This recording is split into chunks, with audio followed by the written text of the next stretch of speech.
not had a commensurate increase in graduate medical education during that time. And because of that, we have a decreasing number of physicians per capita based on the population.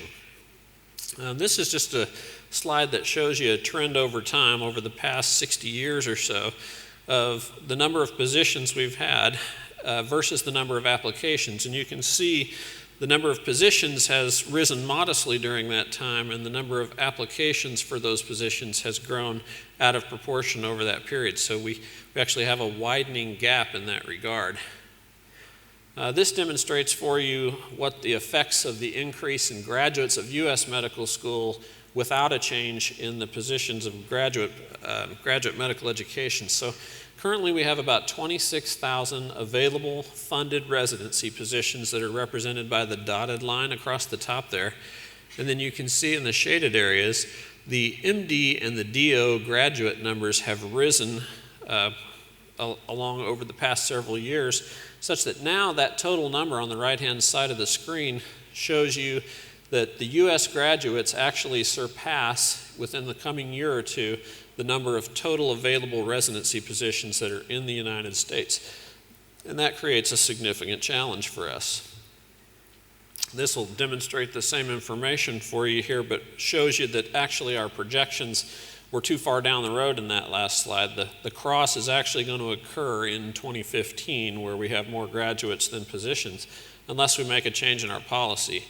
So I'll graphically summarize our public policy with relation to creating a physician workforce. And that is that we have put the cart before the horse. We're graduating lots of physicians, but we don't have enough slots to train them and get them to that point where they are practice ready. So let me shift gears a little bit and tell you a little bit about how we fund GME in the United States, and then I'll tell you why that matters even if you're Saudi Arabian. Medicare is the primary funder for graduate medical education in the U.S., and Medicare is the social insurance that was designed in the 60s for the elderly and disabled Americans. Been modified slightly through the time, but that's the mechanism that we use to fund most training. And they fund it in two ways. One is something called direct medical education expense, which is essentially supposed to be a formula that helps us determine how expensive it is to train a resident. So it helps to pay salary, benefits, and then they have these factors that are based really on history other than objective measures. But hospitals get a certain amount based on which hospital it is.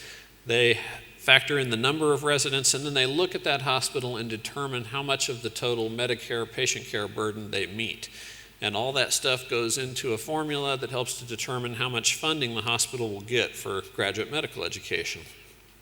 Then there's also something called indirect medical education, which was supposed to compensate for some of the more expensive things involved in educating physicians, like less experienced physicians might overutilize tests. Tertiary referral centers where physicians tend to be trained often take care of sicker patients, and also just the process of teaching that takes time and makes them able to see fewer patients along the way, and perhaps greater use of technology in centers like that. But remember I told you that both of these aspects have been capped since the mid-1990s, and so the net effect is that Medicare as a payer and investor in graduate medical education in the U.S. has gone down over time.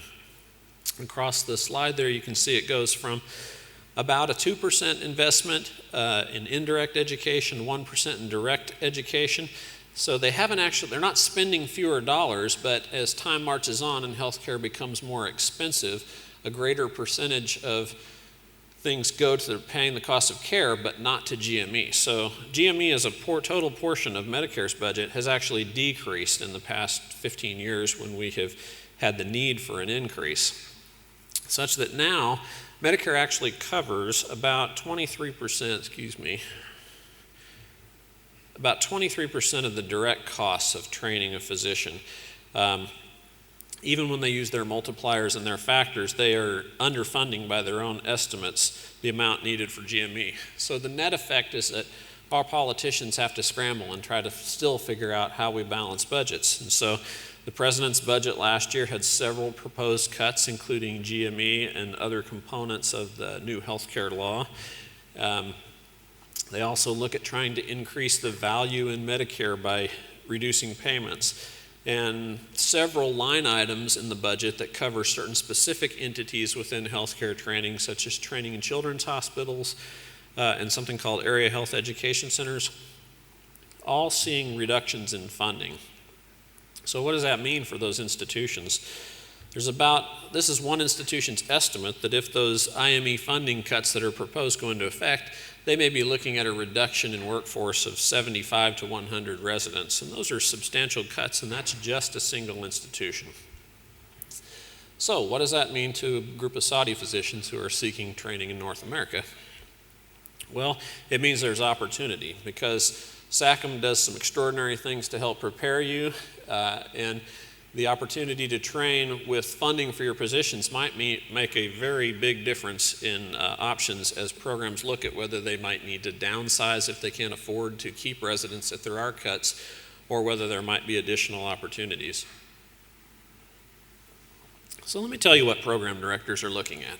Everybody knows academic performance is sort of the number one thing. That's the thing that they see first, it's where they look. So Dr. Summer-Sagoff mentioned the importance of those USMLE exams, and you really can't overstate that, because the truth is there aren't many US physicians that know much about foreign universities, so you can't name drop on the United States and have somebody go, wow, you went to King Faisal Specialty Hospital. That doesn't mean anything to them. They really don't understand that, this is a great institution. And so that doesn't help to differentiate you. And they don't know Professor so-and-so who writes a letter, so they're not really sure if that's just a nice person who writes a generous letter, or if it's a stubborn, mean physician who you really had to kill yourself to impress to get such a strong letter. And so it's hard to sort yourself out those ways. Those things do matter, but the truth is everybody takes that same test when it comes time for USMLE. So if you can take a test well and you can post a strong score, that is a great differentiator. The slide also mentioned something called COMLEX. That wouldn't apply to you. That's the license exam that's very similar to USMLE, but it's for the osteopathic physicians. Grades do matter. Bad grades will sink you. Great grades are reassuring, but not necessarily enough to compensate. So in the great scheme of things, that test score is probably most important. Excellent transcripts from your medical school are probably next in terms of how they measure academic performance. And specifically, whatever discipline it is you hope to go into, they'd like to see that you really excelled in that area and that you demonstrated great competence. They'll also look at things like where you were in your class ranking. Typically, most international physicians who are exploring the possibility of training in North America have risen to the top of their placements in medical school, and so it's a little bit hard to distinguish yourself from the crowd that we see, because you're up against some very stiff competition in that regard. And then there have been some comments made today about the dean's letter, which is actually supposed to be called the Medical Student Performance Evaluation now. It's a prescribed content for the letter that's supposed to help it have more meaning to those that are evaluating candidates for residency. And to the extent that you can encourage deans or administrators in Saudi Arabian medical schools to follow that, I think it lends credibility to the institutions in the eyes of American and Canadian medical schools, because they see that they're doing it the same way we're doing it, which helps them to feel that the medical education you've received is in fact more similar to the medical education that we provide. Okay, test scores, as I mentioned, matter. This slide is actually a comparison of types of international graduates. The blue line shows you U.S. international medical graduates, those who are from the United States but went overseas for their education. Oftentimes those are Caribbean island schools or other places that you've heard about. And then there's the green line, which is non-US IMGs. So there's probably a few take-home messages from this slide. The first is that if you can manage to score 280 on your USMLE, it probably doesn't matter your nation of origin. There's a pretty good chance you're going to get a residency position there. But that's much easier said than done. So the other thing I would point out to you that you can see there's a slight gap that persists across the full slide, where those that are of U.S. origin probably do still have a little bit of a home field advantage in the match process, because they're familiar. They look like all the other candidates. They talk like all the other candidates. And so they feel like more natural matches, and they tend to have just a little bit more success. Also on the left-hand side of the slide, you can see that passing the test really isn't enough. If you have just a minimal passing score, which is illustrated by that vertical red band, then it's unlikely. You got about a 20% chance that if there's some miracle, you could find your way into residency. So you really want to achieve on that test. And you want to do it right away. So if you decide, hey, I'm going to just take the USMLE so I can get a feel for it and then I'll be a better test taker in the future, that can sink your ship. There's many programs that will, if you didn't succeed the first time on USMLE, they'll just flush your application and won't look at it any further. So the greater the number of attempts you have, the more difficult it becomes for you to match. So it is important to try to achieve and to do so early on that.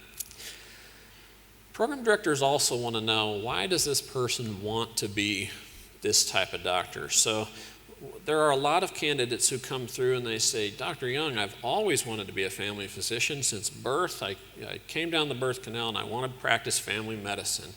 And then I'll find out that they also interviewed in the pediatrics and internal medicine department and told them the same story. So that is a quick way to sink yourself. I realize you want to try to cast a broad net, but we do have ways of communicating and figuring out. So oftentimes if you figure out somebody's playing it as broadly as they can, that's going to make it difficult for you to actually succeed. So I would encourage you to pick a discipline and pursue it vigorously, but not to cast that broad a net.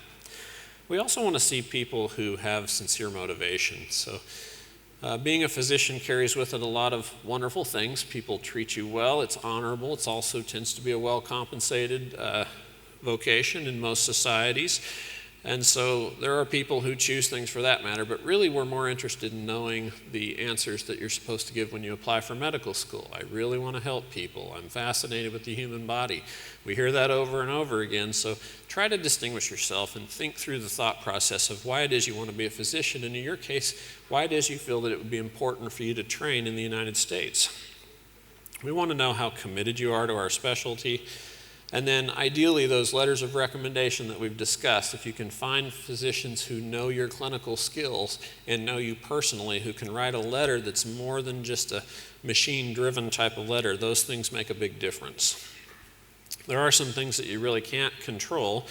As I showed you on the slides, if you're graduates of U.S. schools do in general tend to have advantage, but it's not an absolute advantage. An excellent graduate from an international school who's a good fit probably still has a leg up over a mediocre or weak U.S. candidate who's questionable. So that doesn't mean it's impossible.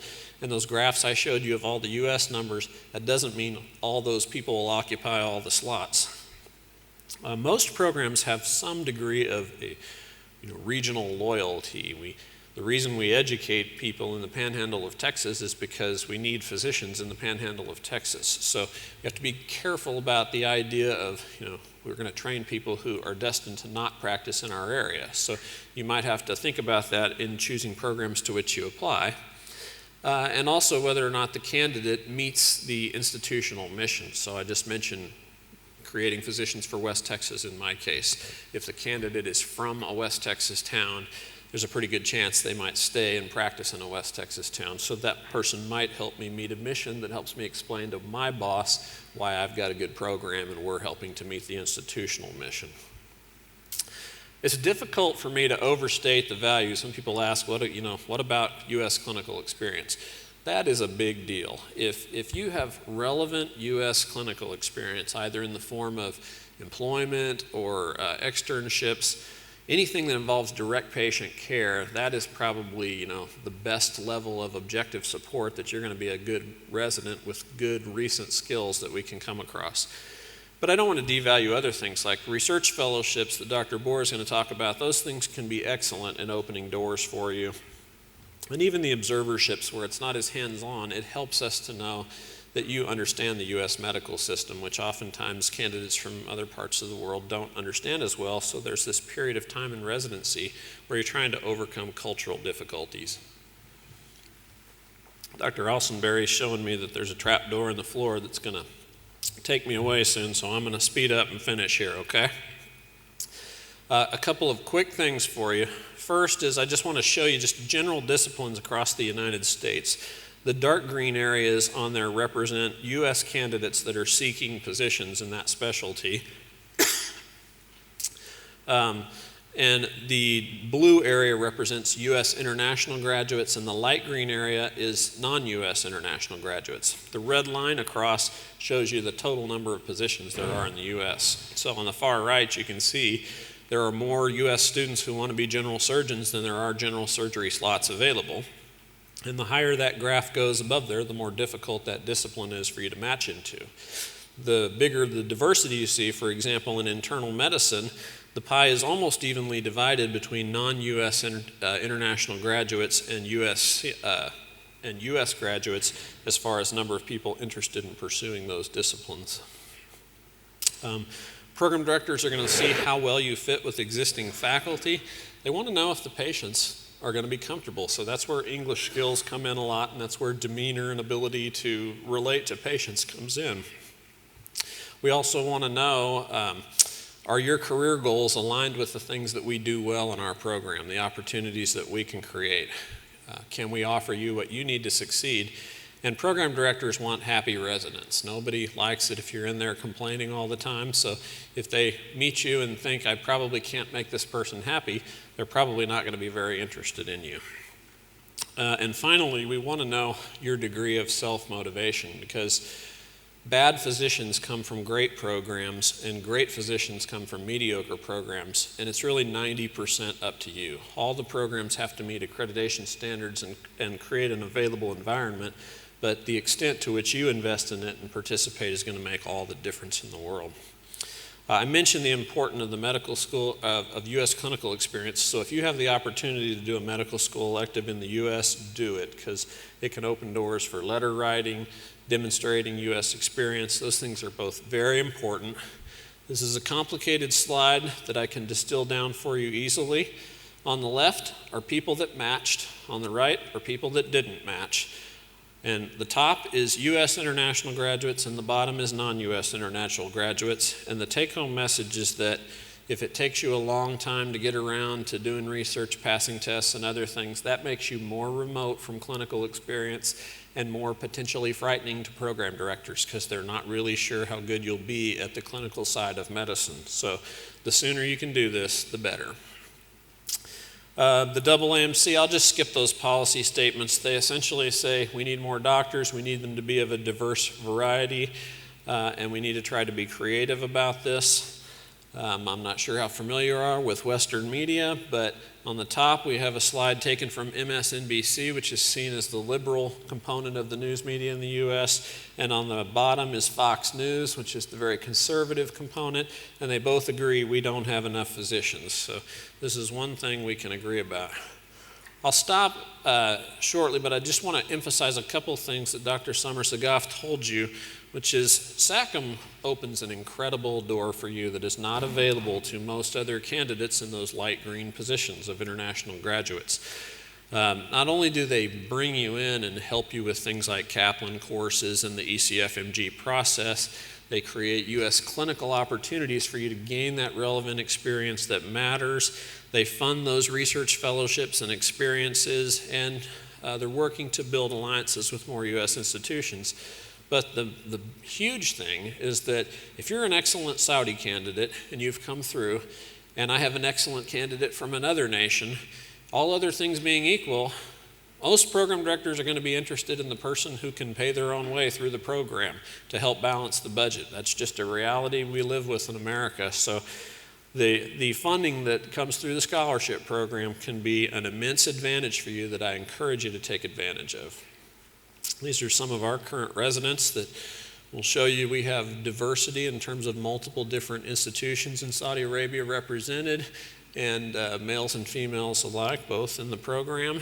And in fact, I got to brag a little bit. Our new residents-to-be, Dr. Nasser Al-Jahani and Dr. Tarad Telmasani will both join us. They're both here with me today, so I'm pleased that I'll have three of my residents here in the group with us today.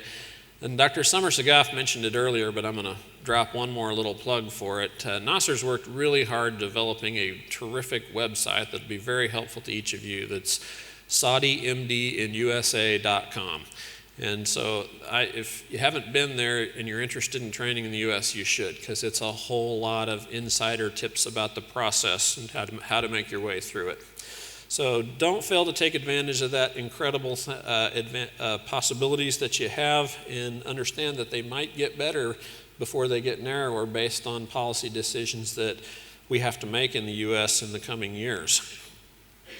All right, so I will hold questions until we get to the end here, and I thank each of you for your attention.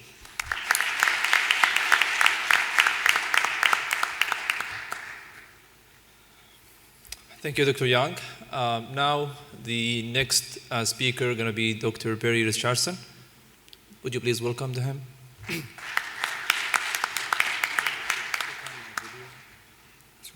I going to be able to click on my video? Okay. I don't know how, but that's okay. Okay. Thank you very much, and it's an honor to be invited to speak here today. Before I start, I'd like to say that your government's investment in higher education is paying amazing dividends from what I've seen. It's wonderful for me to come here and to actually see Saudi students that I taught now teaching your students. This is my academic family with faculty and residents and staff in my department. What I'm going to do today is walk with you through the process of the landscape of choosing and applying and getting into a program with some tips on how to succeed. Then I'm going to turn to the ACGME, which is the Accreditation Council of Graduate Medical Education.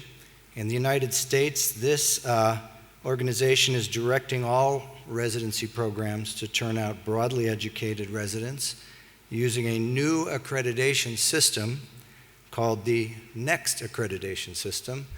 That, I guess, implies that there will be a sequel. Don't hold your breath.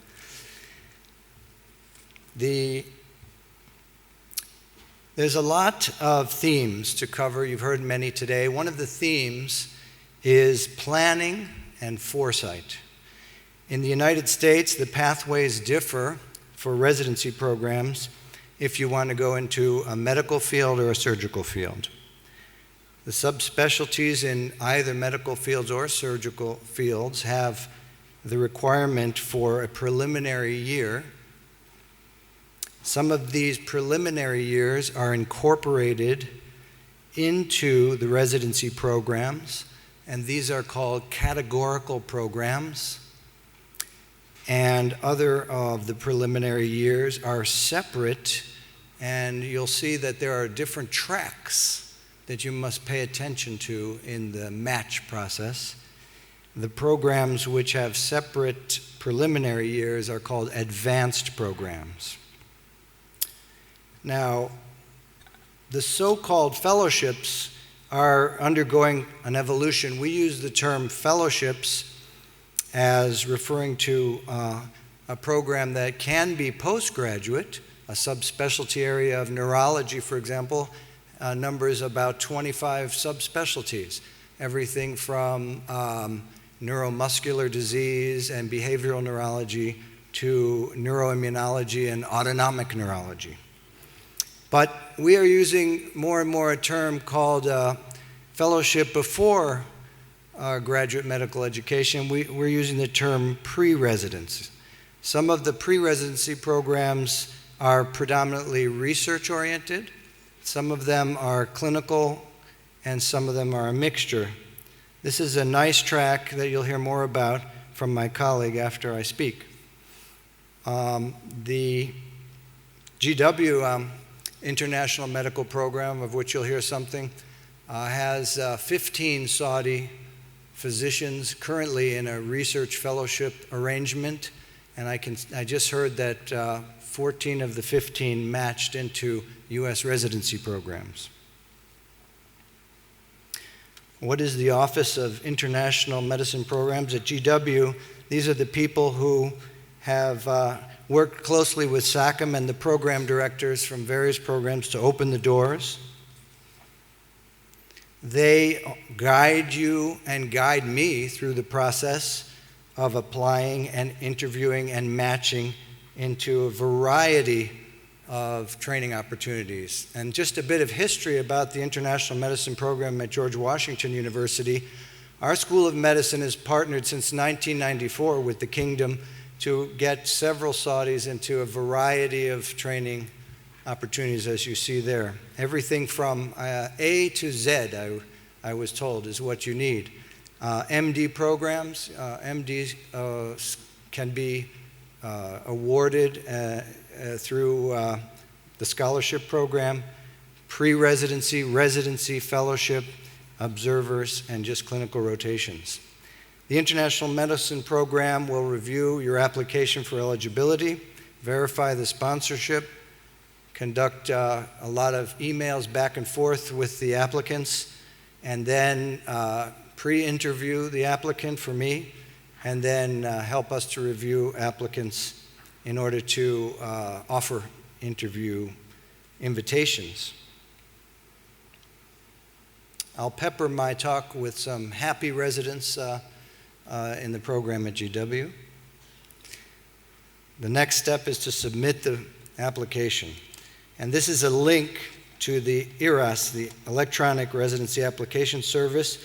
Now you should know by now that about 1 year ago, the IRAS was required for applicants to submit documentation to programs, and the NRMP match is now required for all residents applicants to match into the U.S.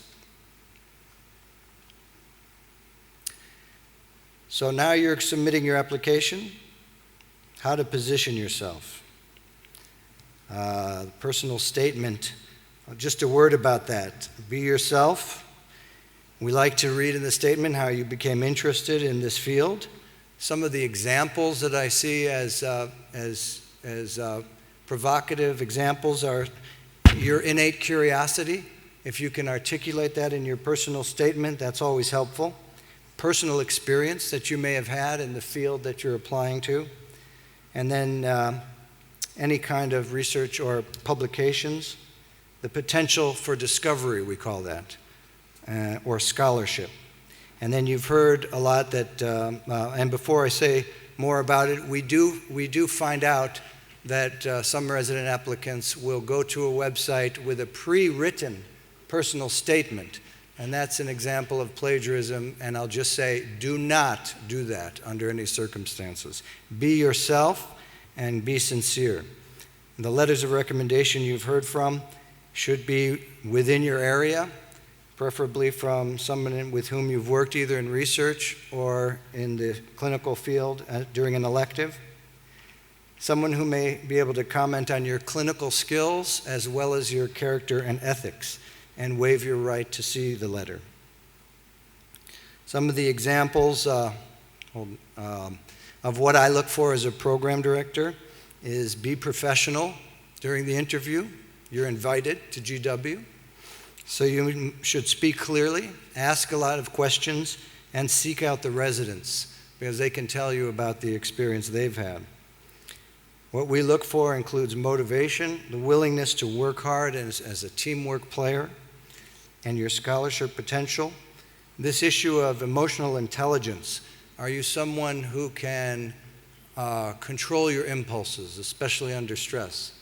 Are you somebody who treats others as you would want to be treated?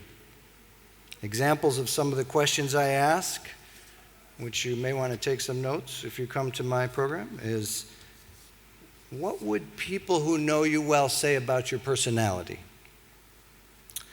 Give me an example of a situation in which you've received rejection or failure and how you overcame that situation.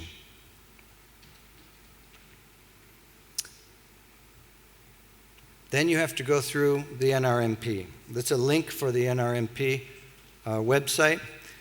There is a tricky situation because there's several tracks. You may apply both to categorical programs and rank the programs exactly as you want to be offered a position.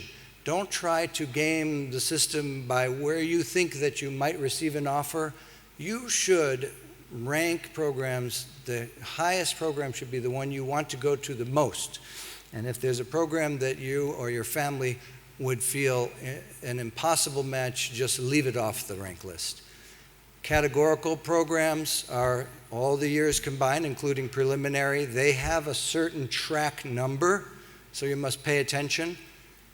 Programs such as mine are advanced programs, so we have a track number for our program, but it's linked to a track number for the preliminary program. In our case, we're kind of a subspecialty of internal medicine, so our first year program or postgraduate year one, PGY1, is in internal medicine.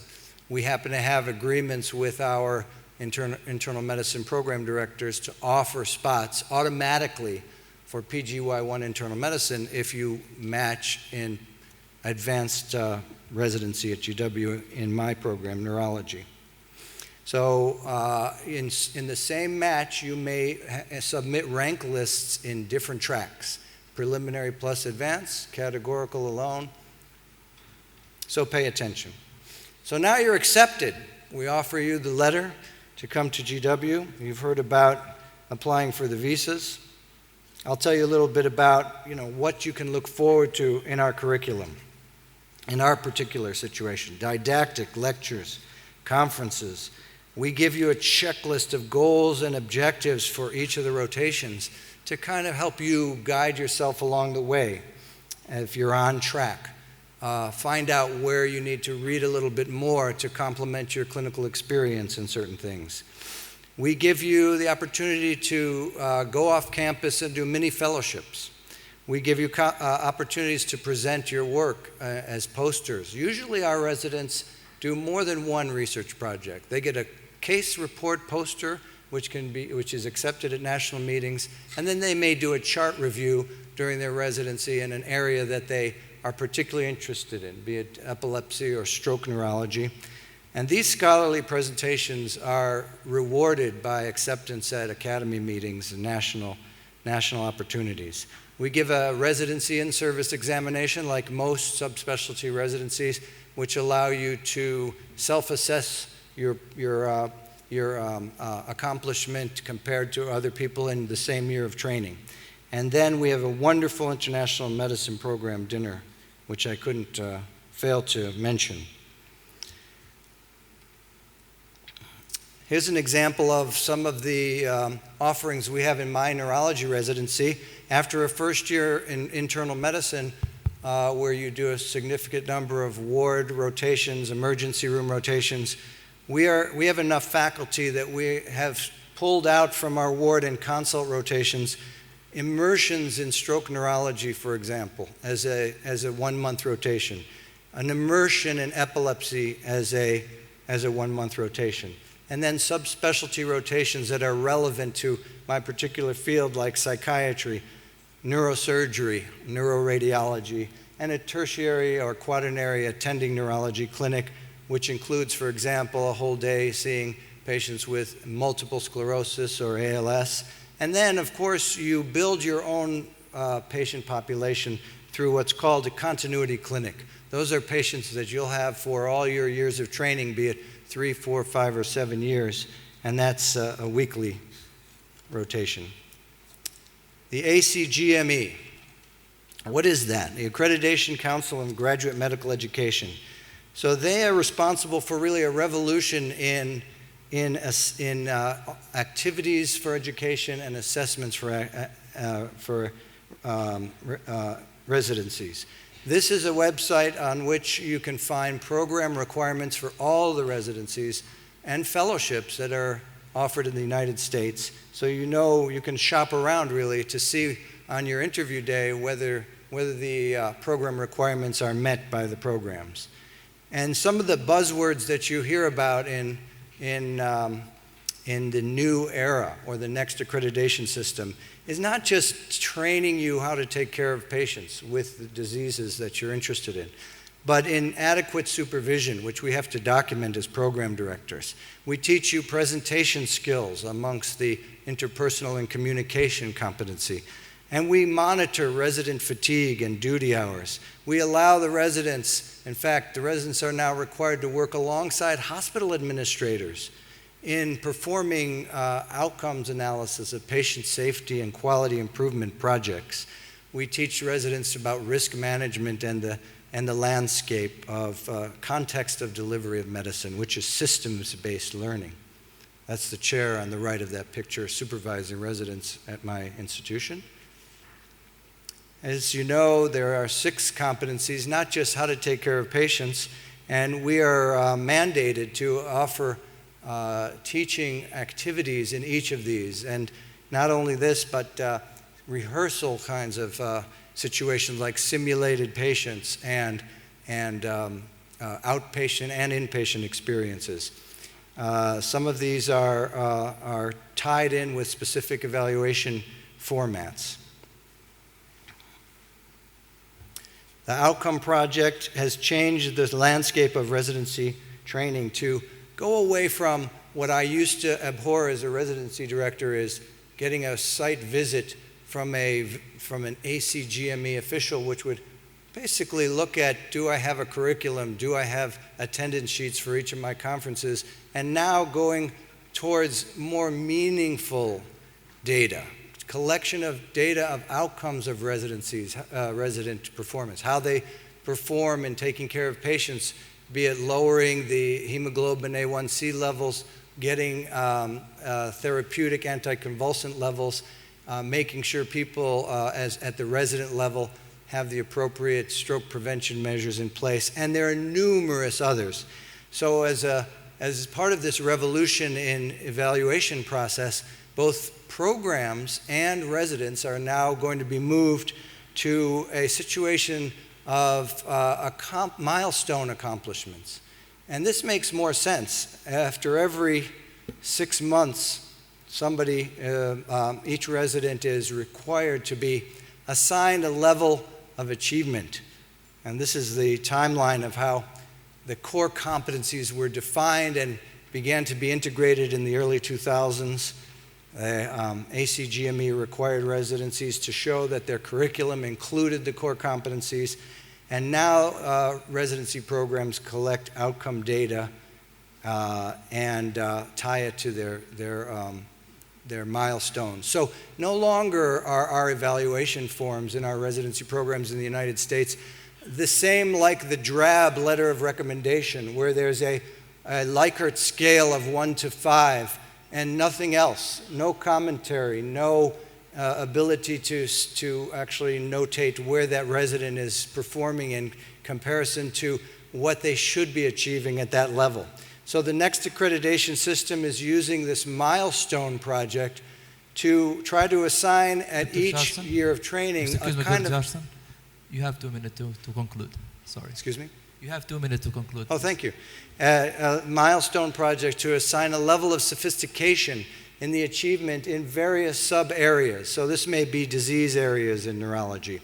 And no longer is it just the program director making a subjective comment about the competency. We now have a clinical competency committee, and you can see that the input to the clinical competency committee is by various 360-degree evaluation format with nursing personnel, evaluations from faculty, and evaluations from peers, evaluations from yourself that feeds into the milestones. So this is a summary slide, things to remember about the application. I will also echo that it's not probably a good idea to take too long to delay the application process, because the clinical skills may erode. 2-3 years out of clinical medicine may be a detriment, whereas a pre-residency and a clinical or research track may be a differentiating factor. Interview skills and communication skills, and then meaningful letters of recommendation. So questions are going to be given at the end.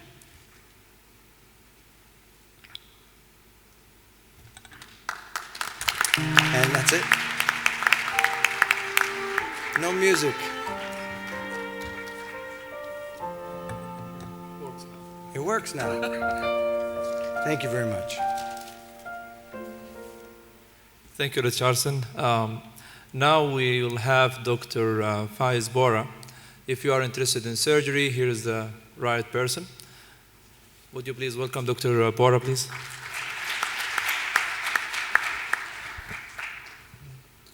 Thank Okay, thank you very much. It's a real pleasure to be here. My thanks to the Ministry of Higher Education and Dr. Samar for the invitation. I'm really honored, and my thanks again to the panel for a wonderful evening. I'm going to try and make up some time here so that we have some time for questions at the end. So I'm going to condense my talk to about 10 minutes, if that's okay, so as to leave time for questions.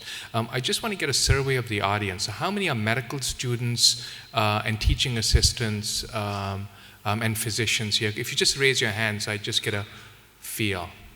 And how many are in residency programs or TAs already?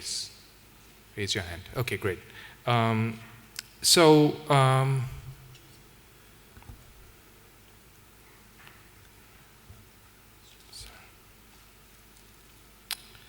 Okay, so very quickly, I'm going to address two main topics. One is clinical fellowship training in the US after you've had some training here in Saudi Arabia. And I'll run through this pretty quickly. And then I'm going to talk a bit about the value and the importance of doing research in the US before you start residency and how that may improve and strengthen your application. So very briefly, there is a significant role for a clinical fellowship in the US after you have finished your MBBS training here in the US and perhaps have done some clinical training here in Saudi Arabia.